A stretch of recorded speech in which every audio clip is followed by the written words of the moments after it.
Iya. Mari saudaraku kita satu di dalam doa. Bapa, kembali kami mengucap syukur buat malam hari ini. Kami percaya Tuhan, Engkau ada di tengah-tengah kami. Engkau ada di antara kami sebagai pahlawan yang memberi kami kemenangan. Kami bersyukur kemenangan menjadi jaminan bagi kami anak-anak-Mu yang sungguh-sungguh bertekun, yang sungguh-sungguh setia mengiring Tuhan sampai di garis akhir. Roh Kudus, biarlah kami terus mengiring Engkau sampai di akhir dari kehidupan kami. Engkau yang terus mengurapi kami, yang terus menyertai kami, sebagaimana pengharapan kami kepadamu. Biarlah terus tetap ada sampai pada akhirnya. Roh Kudus, mari Engkau mengurapi jalannya pemberita firman Tuhan malam hari ini. Engkau mengurapi lidah bibir mulut hamba-Mu ini. Engkau juga mengurapi setiap kami yang hadir malam hari ini. Tidak ada satupun dari kami yang terlewatkan. Biarlah setiap kami boleh diberkati melalui kebenaran firman Tuhan malam hari ini. Berfirmanlah, kami siap untuk mendengarkannya, dan kami pun siap untuk melakukannya. Di dalam nama Tuhan Yesus Kristus kami berdoa, dan kami mengucap syukur. Amin. Iya. Sekali lagi, salam buat kita semua. Shalom. Shalom, Bu. Terima kasih buat Mbak Ivoni. Tuhan Yesus memberkati. Iya, saudaraku, memang di awal tadinya saya mau menyampaikan ini, terus berganti, kembali lagi. Iya, oke. Tadi sepanjang puji-pujian, ya, cuma diingatkan satu hal, tidak ada yang dapat memisahkan kita. Ya. Tidak ada yang dapat memisahkan kita. Sebenarnya ini yang harus saya sampaikan. Ya, sempat berganti, tapi kembali lagi. Ya, rupanya memang harus ini yang disampaikan. Mari saudaraku kita buka firman Tuhan dari Roma 8. Roma 8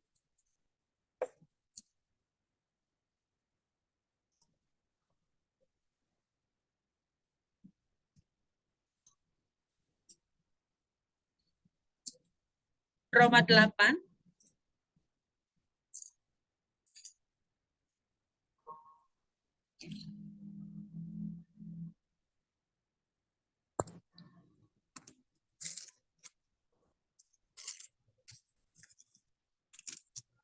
kita lihat di Roma 8 tentang keyakinan iman.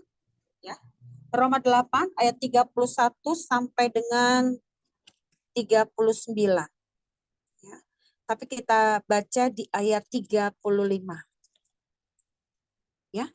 Mari kita baca bersama-sama di ayat 35-nya. 2, 3, ya.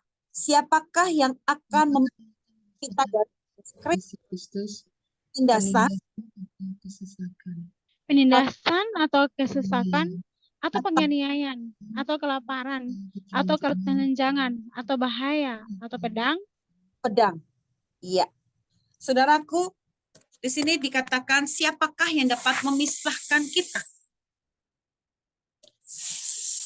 Siapakah yang dapat memisahkan kita dari kasih Kristus? Jawabnya apa, saudara? Adakah yang dapat memisahkan kita dari kasih Kristus? Tidak ada. Di sini dikatakan, ya, di ayat 35 tadi, penindasankah atau kesesakankah atau penganiayaankah atau kelaparankah atau ketelanjangankah atau bahayakah atau pedangkah? Tidak ada, ya. Sekalipun kita di tengah keadaan yang mungkin kurang baik di tengah-tengah kita, ya. Sekalipun kita di tengah keadaan yang mungkin secara perekonomian kurang stabil, ya. Mungkin secara kesehatan juga kurang stabil, mungkin secara hubungan keluarga atau hubungan antar keluarga juga kurang baik. Tapi tidak ada yang bisa memisahkan kita dari kasih Kristus. Sekalipun kita di tengah situasi atau kondisi yang demikian. Bahkan tadi dikatakan di tengah penganiayaankah, di tengah penindasankah, di tengah kesesakankah, ya, di tengah bahayakah, di tengah pedangkah? Tidak ada, ya. Jadi kalau kita simpulkan di sini, apapun itu, tidak ada yang bisa memisahkan kita dari kasih Kristus. Tapi apa yang menyebabkan seseorang, ya, mungkin merasa, ya, keadaannya seperti terpisah dari kasih Tuhan? Sepertinya terpisah. Saya bilang sepertinya, berarti ada tanda petik, ya. Sedang down hari-hari ini, sedang berkeluh kesah hari-hari ini, sedang berputus asa hari-hari ini, sedang dilematik hari-hari ini, bahkan mungkin sedang di ujung tanduk, sedang di persimpangan jalan. Dikatakan tidak ada yang bisa memisahkan kita dari kasih Kristus. Manusianya lah, ya, yang menjauhkan diri dari kasih Kristus. Tuhan tidak pernah menjauh dari kehidupan kita. Bahkan di Ibrani 13 ayat 5 dikatakan apa? Yuk kita lihat yuk. Ibrani 13 ayat 5b. Ya, ayat ini juga sudah sangat familiar, ya. Ibrani 13 ayat 5b.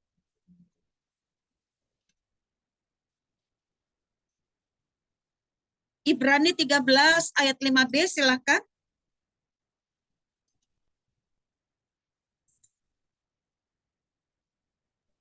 Ibrani 13 ayat 5b.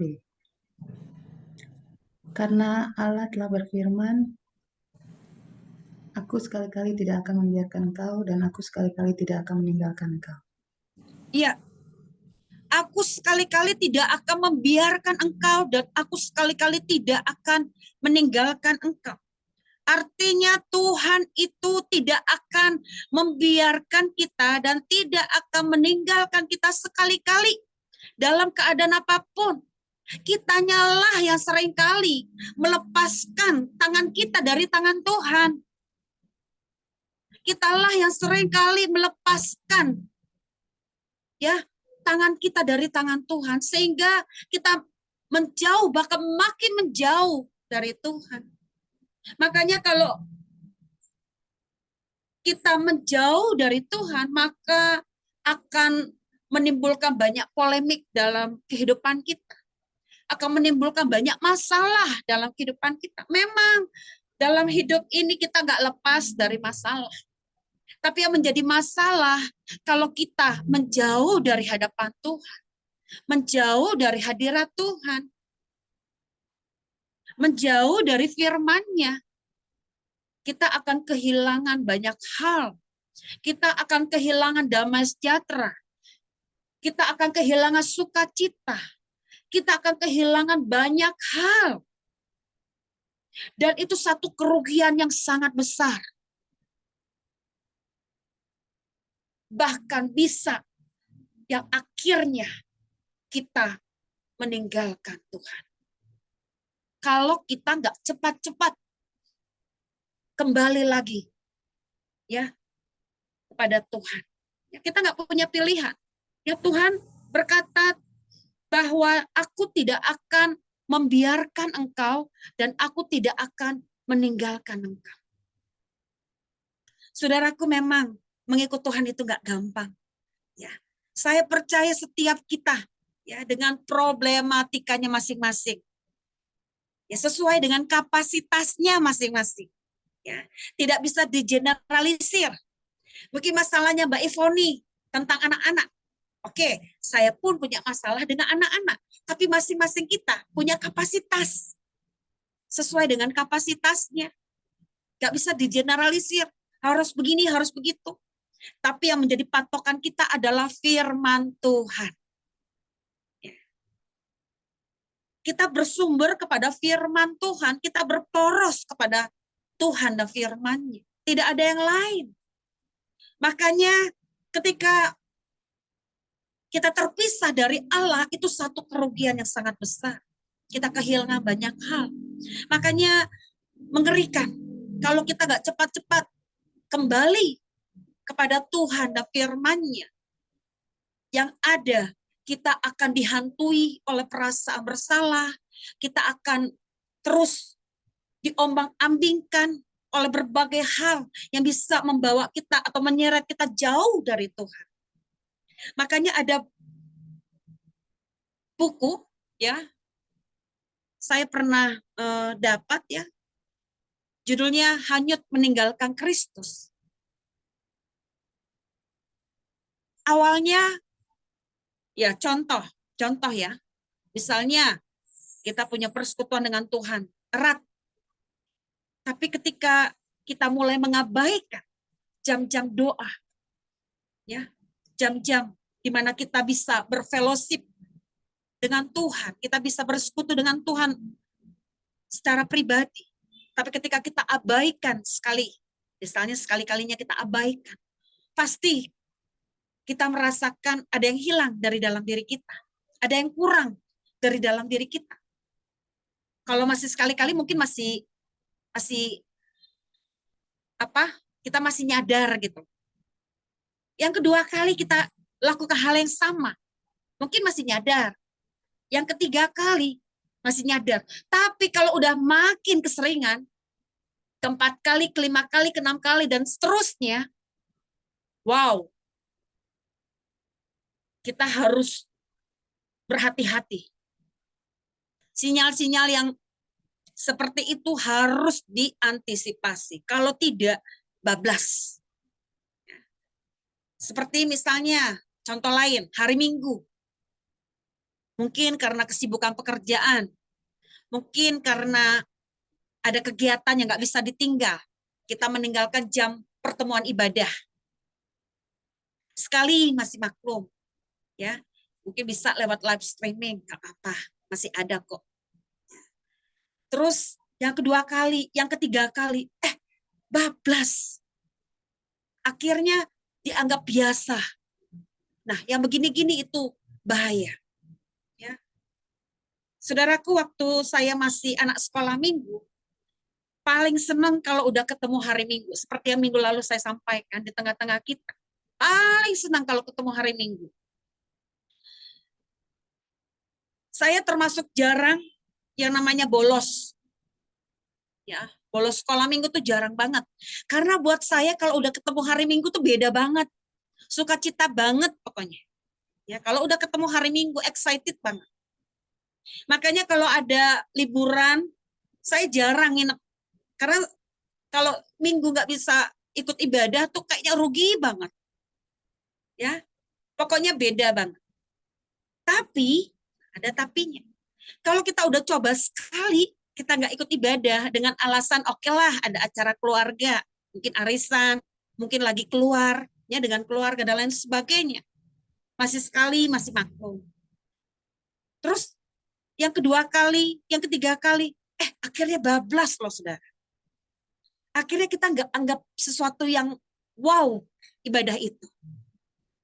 Kita nggak menjadi hal yang excited lagi untuk beribadah. Kenapa? Karena kita sudah mulai mengkesampingkan atau mengabaikan nilai-nilai ibadah itu sendiri. Esensi dari ibadah itu sendiri. Kita mulai abaikan, kita mulai tinggalkan. Makanya Tuhan ingatkan kepada kita, ya tidak ada yang bisa memisahkan kita dari kasih Kristus. Memang Tuhan tidak pernah ya meninggalkan kita, membiarkan kita. Tapi manusianya lah oleh karena sesuatu hal ya mengkesampingkan atau meninggalkan atau mengabaikan hal-hal yang sakral, hal-hal yang ilahi, ya hal-hal yang kekal, hal-hal yang patut. Ya. Makanya jangan sekali-kali kita meninggalkan Tuhan, sekalipun di tengah keadaan yang kurang baik, sekalipun di tengah kesehatan yang kurang baik, sekalipun di tengah perekonomian yang kurang baik, atau dalam keadaan apapun, ya Tuhan tidak pernah membiarkan dan meninggalkan kita. Ya, coba kita lihat sekali lagi, ya di ayat 35-nya tadi, siapakah yang akan memisahkan kita dari kasih Kristus? Penindasankah? Ini kita jawab masing-masing ya. Kesesakankah? Penganiayaankah? Kelaparankah? Ketelanjangankah? Bahayakah atau pedangkah? Ya, seperti ada tertulis, oleh karena engkau kami ada dalam bahaya maut sepanjang hari. Kamu telah dianggap sebagai domba-domba sembelihan. Kita lihat di ayat 37, tetapi dalam semuanya itu kita lebih daripada orang-orang yang menang oleh Dia yang telah mengasihi kita. Di ayat 38, sebab aku yakin bahwa baik maut maupun hidup, baik malaikat-malaikat maupun pemerintah-pemerintah, baik yang ada sekarang maupun yang akan datang, atau kuasa-kuasa, baik yang di atas maupun yang di bawah, ataupun suatu makhluk lain tidak akan dapat memisahkan kita dari kasih Allah yang ada dalam Kristus Yesus Tuhan kita. Bersyukurlah kita, ya. Tidak ada yang bisa memisahkan kita dari kasih Kristus. Kasih Kristus itu segala-galanya buat kita. Kalau bukan karena kasih Kristus, kita nggak ada di Zoom malam ini. Kalau bukan karena kasih Kristus, kita nggak bisa bersekutu dengan benar dengan Tuhan malam ini. Kita nggak akan bisa menikmati hadirat itu. Kita nggak akan bisa menikmati sukacita itu. Mungkin kita di tengah masalah, mungkin kita di tengah yang kurang baik, keadaan yang kurang baik, masalah bukannya makin berkurang, makin menjadi-jadi. Ya enggak? Kita bergumul bagaimana menguasai diri. Yang ada masalahnya diizinkan. Diperhadapkan dengan masalah yang justru membawa kita untuk susah mengontrol diri, susah untuk menguasai diri. Ya atau ya? Pasti loh. Kita pasti diperhadapkan karena kita minta itu.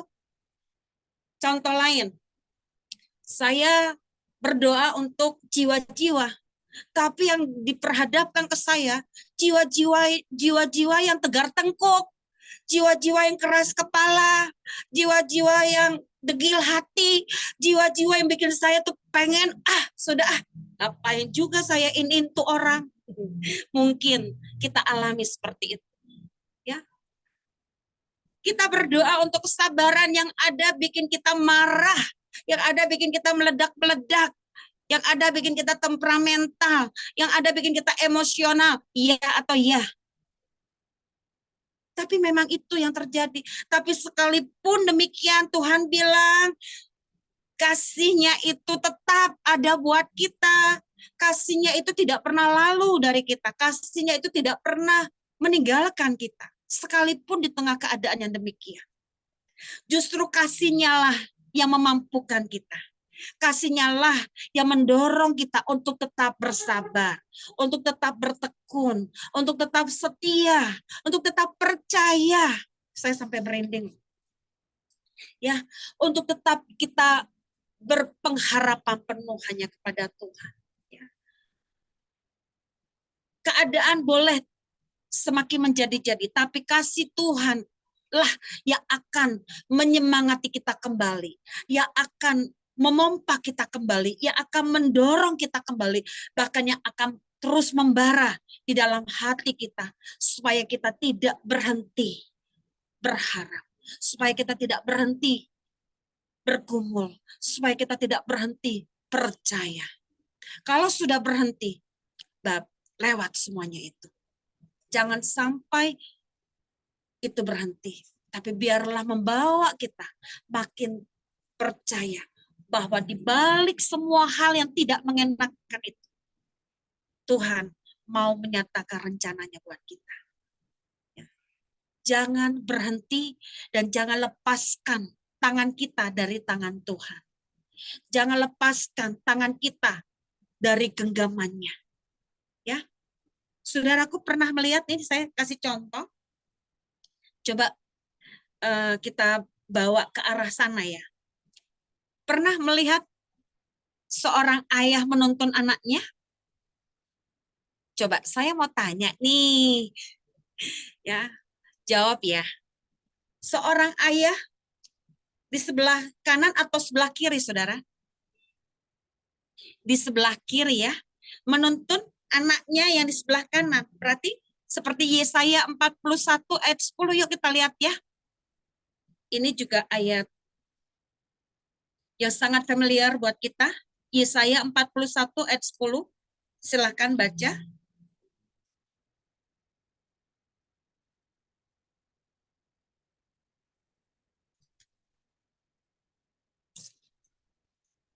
Yesaya 41 ayat 10. Yesaya 41 ayat 10. Janganlah takut sebab aku menyertai engkau. Janganlah bimbang sebab aku ini Allahmu. Aku akan meneguhkan, bahkan akan menolong engkau. Aku akan memegang engkau dengan tangan kananku yang membawa kemenangan. Iya. Tangan kanan Tuhan yang akan memegang engkau. Coba lihat ya. Yesaya 41 ayat 10, aku akan meneguhkan, bahkan akan memegang engkau. Aku akan memegang engkau dengan tangan kananku. Berarti Tuhan di sebelah kiri ya. Tuhan di sebelah kiri kalau dia pegang pakai tangan kanannya kan. Nah, kalau saya mau tanya nih, kalau Tuhan yang menuntun kita, itu Tuhan di depan kita atau Tuhan sejajar dengan kita? Aku akan memegang engkau dengan tangan kananku yang membawa kemenangan. Kalau menuntun itu biasanya sejajar apa duluan ya? Sejajar ya.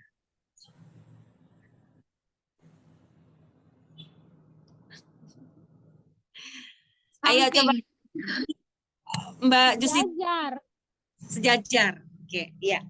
Jadi kita itu Tuhan tuh tahu gitu loh. Ya, dia memegang tangan kita yang membawa kita kepada kemenangan. Tapi ada kalimat di awal-awal, jangan takut, jangan bimbang.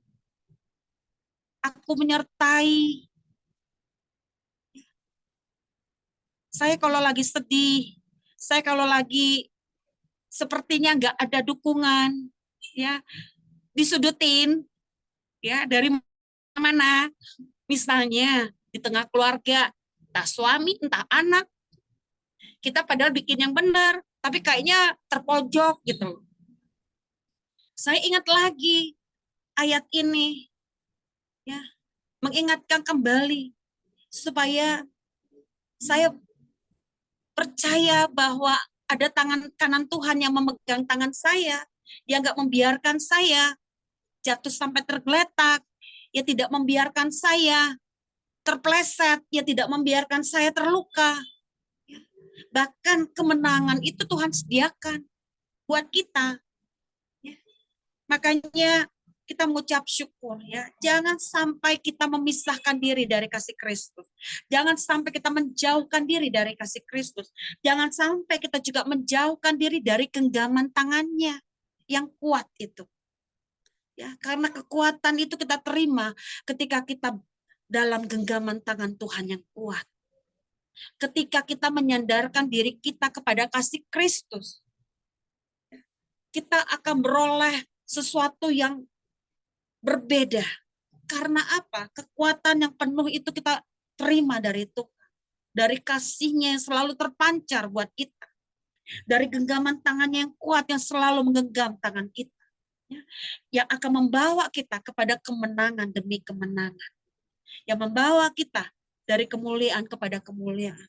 Itulah yang Tuhan mau nyatakan di tengah-tengah kita. Jangan berhenti berharap, jangan berhenti percaya, jangan berhenti bersandar kepada Tuhan dan firman-Nya. Ya, jangan berhenti walaupun hanya sesaat. Jangan kasih ruang dan tempat untuk perhentian sejenak. Ya, kita harus terus melangkah. Ya, ingat ya seperti Yesaya 41 ayat 10 tadi, ya, dia akan terus menuntun kita. Tuhan nggak bawa kita berhenti, dia akan terus menuntun. Makanya jangan sampai terlepas dari genggaman tangan Tuhan itu sendiri. Demikian pula dengan kasihnya. Jangan sampai kita memisahkan diri dari kasih Tuhan.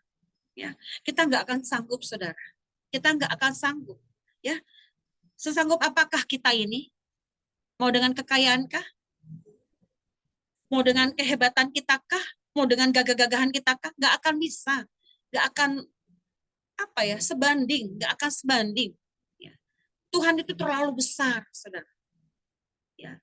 Makanya kalau dalam hidup ini kita harus menaruh harap dan percaya hanya kepada Tuhan, enggak kepada yang lain, ya. Kepada yang empunya kita, ya. Kepada yang memiliki kita, ya. Si penilik hidup kita, dialah Tuhan Yesus Kristus. Ya.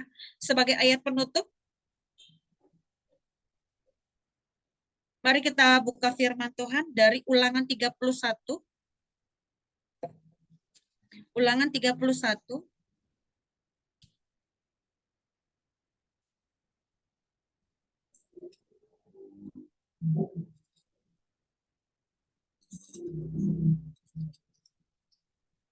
Firman Tuhan ini jadi rema di tahun 98. Ya.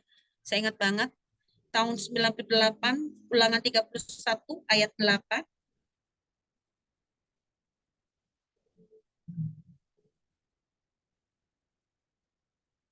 Sebentar. Ulangan 31 ayat 8.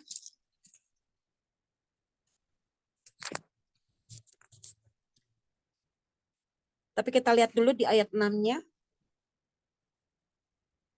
Kuatkan dan teguhkanlah hatimu, janganlah takut dan janganlah gemetar karena mereka. Sebab Tuhan Allahmu, dialah yang berjalan menyertai engkau.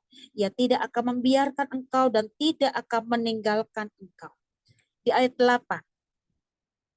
Kita baca bersama-sama 2, 3, iya. Sebab Tuhan, Dia sendiri akan Dia berjalan sendiri di akan berjalan di depanmu. depanmu. Dia Dia sendiri sendiri akan akan menyertai menyertai engkau. engkau. Dia Dia tidak tidak akan akan membiarkan membiarkan engkau engkau dan dan tidak tidak akan meninggalkan engkau. Janganlah takut, Janganlah takut dan patah hati. janganlah patah hati. amin. Ya, kuncinya adalah janganlah takut dan janganlah patah hati.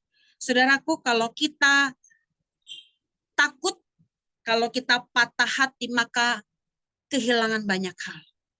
Ya, kita akan kehilangan banyak hal. Kalau kita ada rasa takut dan patah hati, ya patah hati di sini karena mungkin kita menjadi karena sesuatu hal kita jadi sudahlah, jadi nggak Tuhan-Tuhanan lagi, jadi nggak mesbah doa lagi, jadi nggak tinggal dalam hadiratnya lagi, meninggalkan Tuhan. Itu orang yang patah hati yang seperti itu. Orang-orang yang udahlah pupus pengharapannya, maka dia tidak akan menikmati apapun. Tidak akan menikmati yang sempurna, tidak akan menikmati yang kekal, tidak akan menikmati yang ilahi, tidak akan menikmati sukacita yang luar biasa. Ya, makanya kuncinya adalah janganlah takut dan janganlah patah hati.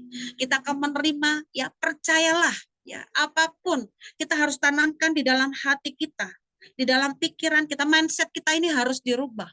Ya, mindset kita ini harus dibaharui. Kita harus terus berpegang kepada Tuhan dan firman-Nya. Kita harus perkatakan firman-Nya setiap hari. Ya, aku dan seisi rumahku beribadah kepada Tuhan. Aku dan seisi rumahku menyembah Tuhan yang hidup. Yesus Kristus Tuhan namanya. Satu-satunya juru selamat kami. Terus berkatakan, anak-anakku, sebutin nama anak-anaknya. Anak-anak perkasa di bumi. Suamiku, seorang yang takut akan Tuhan, yang akan berdiri sebagai imam, nabi, dan raja atas rumah tangganya. Ya, tadi saudaraku ketika saya sebelum masuk dalam ibadah malam hari ini, ya, kembali lagi Tuhan ingatkan saya, ya, untuk mengingat-ingat kembali apa yang Tuhan buat dalam hidup kita. Ketika saya dalam kondisi terjepit, ketika saya dalam kondisi tidak menentu, tiba-tiba Tuhan ingatkan saya bagaimana kamu bergumul, misalnya bergumul untuk pasangan hidup pada saat itu. Saya ingat saya bergumul untuk pasangan hidup 10 tahun. Saya ngomong sama Tuhan. Saya berdialog sama Tuhan. 10 tahun Tuhan. Terus saya bilang begini lagi, Tuhan, kan ini rancanganmu atas rumah tangga. Tuhan sendiri yang merancangkan ini. Saya bilang begitu. Saya kembaliin lagi sama Tuhan. Saya bilang gitu, saya kembaliin lagi sama Tuhan. Jadi saya tidak akan merasa, saya tidak akan membiarkan masalah itu menguasai hati dan pikiran saya. Saya tidak akan membiarkan masalah itu menenggelamkan saya. Tapi saya kembaliin lagi sama Tuhan. Kan Tuhan yang rancangkan itu. Kan Tuhan yang kasih ini, saya bilang begitu. Tuhan kan yang kasih suami sama saya. Saya kembaliin lagi sama Tuhan.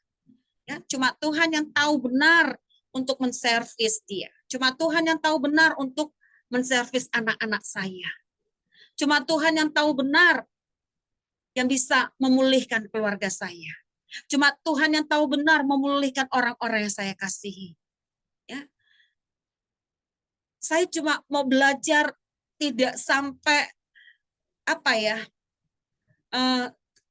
keadaan yang ada di sekeliling kita itu jadi merusak ya hati kita, jadi merusak pikiran kita hanya karena kita khawatir terlalu berlebihan, hanya karena kita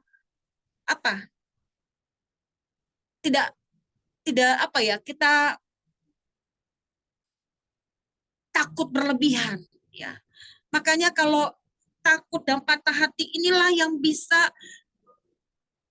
bisa menghalangi berkat-berkat Tuhan tercurah, yang bisa menghalangi janji-janji Tuhan dinyatakan. Ya, makanya jangan sampai itu terjadi di tengah-tengah kita. Ya, kita nggak pernah tahu, saudara, apa yang ada di dalam kehidupan kita, apa yang ada di depan kita. Tapi ketika kita mau belajar terus bersandar kepada kasih Kristus, bersandar kepada genggaman tangan Tuhan yang kuat tadi, dan bersandar kepada firman Tuhan, maka kita tidak akan dibiarkan terjatuh, kita tidak akan dibiarkan tergeletak, kita tidak akan dibiarkan terpleset, kita tidak akan dibiarkan tersandung. Bahkan kita tidak akan dibiarkan terhilang. Ya. Makanya kita harus tetap ya bersandar kepada kasih Kristus, ya kasih Kristus. Mau penindasankah, mau kesesakankah, mau penganiayaankah, mau bahayakah, mau pedangkah, mau apapun itu. Ya, tidak ada yang bisa memisahkan kita dari kasih Kristus. Sekalipun di tengah keadaan yang tidak menentu, sekalipun di tengah sakit penyakit yang mungkin belum kunjung sembuh, sekalipun di tengah perekonomian yang mungkin tidak stabil dan lain sebagainya, atau hubungan yang kurang baik dengan sekeliling kita, atau dengan keluarga kita, atau dengan siapapun itu. Ketika kita tetap dalam genggaman tangan Tuhan yang kuat, apa yang nggak bisa Tuhan bela?